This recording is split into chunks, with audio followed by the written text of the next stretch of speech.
let's get started. So, first time making your brew. What you want to do is a gallon of purified water. Go ahead and put the gallon into a stock pot. Then you're going to turn on the stove to high. You're going to dissolve 1 cup of cane sugar of your choice, any brand, into the water that's beginning to boil. Then what you'll do is you'll go ahead and you'll take 4 or 5, depending on your taste, tea bags, black or green, no other ingredients, no oils. You'll put them in the boiling sugar water. Cover it, set a timer for 20 minutes. 20-minute time lapse. What you'll do, uncover it, remove the tea bags. I take a fork, squish the water out, toss the tea bags. Let this sit overnight to cool. Putting a SCOBY into hot tea will kill your SCOBY and negate the whole process. So let it sit overnight just to be safe. The next day you can actually make your brew. So what you do, you pour this tea made with black or green tea into a gallon glass jug, or maybe even a little bigger. Then you take starter tea.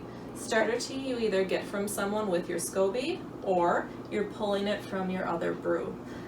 Brewing kombucha is a cycle, so you're just doing the same thing over and over. So you're pouring that starter tea in.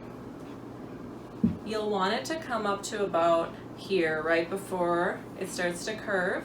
If you need to add a little bit more purified water to get it to that level, totally fine. Next, what you're gonna do is put the SCOBY on top. Let the SCOBY do its own thing. Let it sink, let it float. I've had all but one time where it didn't float to the top, so it usually will just position itself where it needs to be. And you can watch that over the next couple days. So, cooled tea, starter tea from your previous brew or from someone else, and the SCOBY on top. Then you're covering it with coffee filters, cheesecloth, and or towels, and putting a rubber band on it.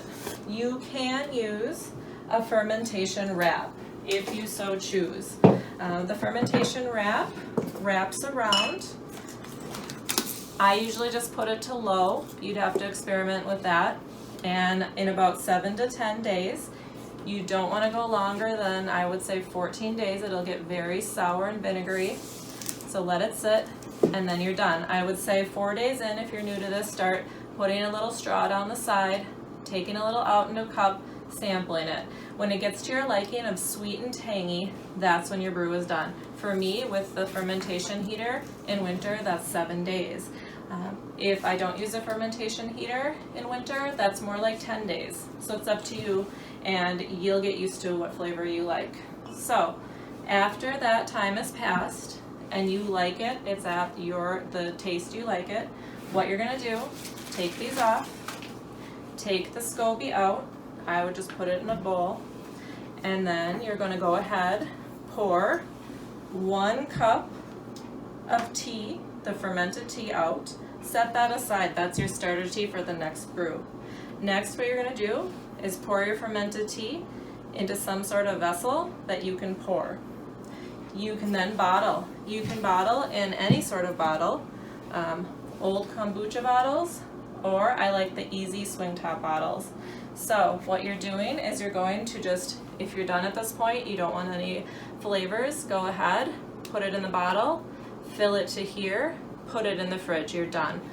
Fill it to about where the curves here. Don't be afraid to fill it up too high, just not up the neck. That'll give it some good carbonation. So if you want flavor, add about 1/4 cup of juice. Any kind of juice. You just want to make sure there's no fake sugars.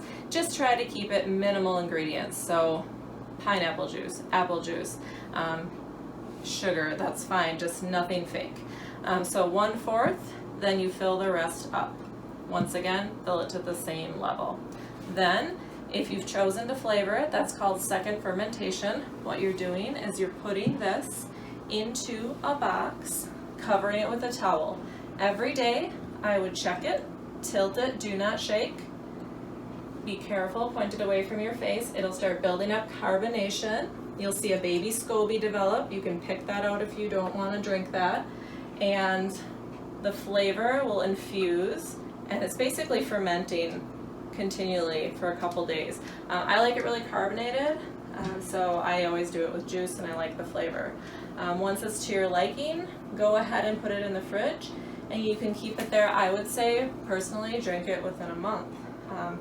If you have a SCOBY, an extra one, so you can start the brew cycle over. If you happen to have an extra one, you could make 2 gallons. If you have 2 extra ones, make 3 gallons. Otherwise, go ahead, share your SCOBY or store it. So I like to always keep a backup SCOBY, at least one. So if you're gonna share them, keep one for yourself just in case something goes wrong with one of your brews. Sweet black or green tea, don't fill it too high, and just stack them up. Once a month, refill with sweet black or green tea. Keep it without a lid, same thing. Coffee filters, cheesecloth, towel. You want to keep fruit flies out, and that you can just keep on a counter or wherever you'd like. Thanks so much. If you have questions, let me know.